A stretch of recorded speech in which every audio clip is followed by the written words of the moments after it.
YouTube. This is going to be one of those shaky handheld videos again because I've misplaced my tripod. So I basically have to hold on to my cell phone while I'm filming this.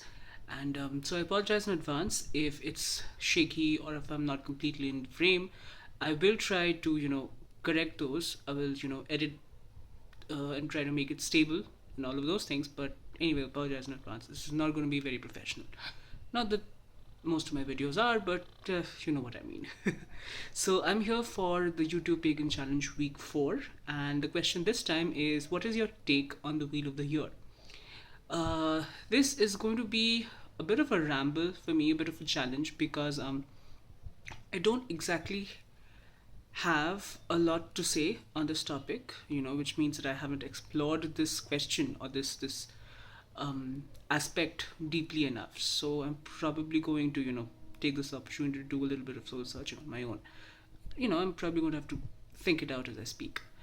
Um, when I initially started on this path, when I still called myself an eclectic Wiccan, I don't use the term Wiccan anymore because I realized that the path I'm on is not really Wicca, and it would be offensive to the actual Wiccans for me to uh, commandeer that term, for me to commandeer that particular label. So anyway, off, top, off topic. When I first started out on this path, and I still wanted to call myself a Wiccan, I did try to keep up with the Wiccan Sabbats, the eight Sabbats, the four minor ones and the four major ones, the quarter and the cross quarter days. And while I did do initial studying, and I'm aware of why Beltane is celebrated the way it is, and why Imbolc is the way it is, why Samhain is celebrated the way it is. I'm aware of those significances, but over time I realized that I don't exactly relate to that particular interpretation of the Wheel of the Year. So, little by little, I sort of stopped trying to celebrate the wheel in that way. I don't really celebrate the Sabbats like that anymore. As in, because I'm online a lot, and I'm in touch with a lot of people who do celebrate the Sabbats. So it's not as though I won't be aware. And maybe I'll do a short ritual if I'm moved to do it, but it's not exactly a very regular practice for me. It's not really part of my practice. I don't know. It's difficult for me to put into words. It's just that I recognize the similarities between the Hindu Wheel of the Year and the Celtic Wiccan Wheel of the Year. Because, for example, here in India we have a festival called Shraddh, which is when you worship your ancestors, which is when you make ritual offerings to them, so that they get they can lead a more comfortable afterlife, and they shower down their blessings on you. And it sort of coincides, kind of, sort of, with Samhain.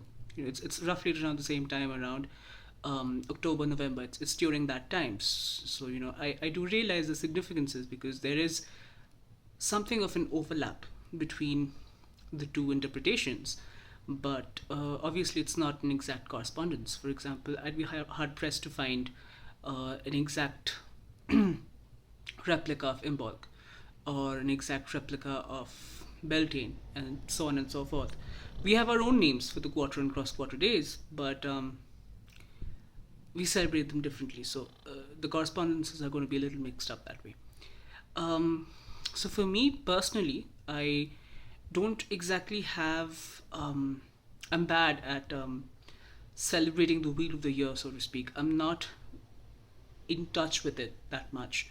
For me personally, the Wheel of the Year is planned. The entirety of the year is planned more in terms of festivals that we have here in India, dedicated to one deity or the other.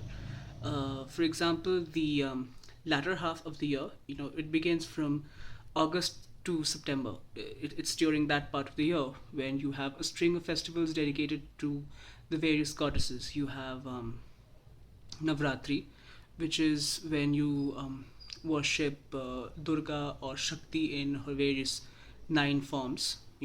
9 days of worshipping the goddess in 9 different forms. Then you have Lakshmi Puja, which is when you worship the goddess Lakshmi. You have Kali Puja, when you worship the goddess Kali, and so on and so forth. So, you have like a string of. It goes on for about one, I guess it would be, yes, it goes on for about 1 or 2 lunar cycles. So there is that part of the year which I find myself being attracted to spiritually, because I call myself a Shaktiite because I worship. I am a devotee of the goddess Shakti. So it is that part of the year which I tend to plan my entire year around. So that's basically my very simplistic take on the wheel of the year, which is basically I don't really keep myself in touch uh, with the entire year, so to speak, with the entire wheel, but I tend to feel more spiritually active. I tend to be uh, more drawn to a particular part of the year, which would be the dark half, I guess, for the Europeans here, August to December. That is the part of the year when I find myself more spiritually drawn to magic or to witchcraft, because that is the time when Hindus all over India and, well, all over the world worship the goddess Shakti. So there is that. From this year, I do want to celebrate the festival of the god Shiv as well, and I'll try to keep. I'll try to do that. I think his festival comes up sometime in March. I think it's early March this year for us. So I'm that's part of my action plan for 2016. But yes, that's pretty much it's a very weird rambling answer for me this week. I'm sorry. It's just that this is one of those topics where I haven't really done a lot of thinking on. So I do apologize in advance if it's not as well put together as the other ones. But yeah, thank you.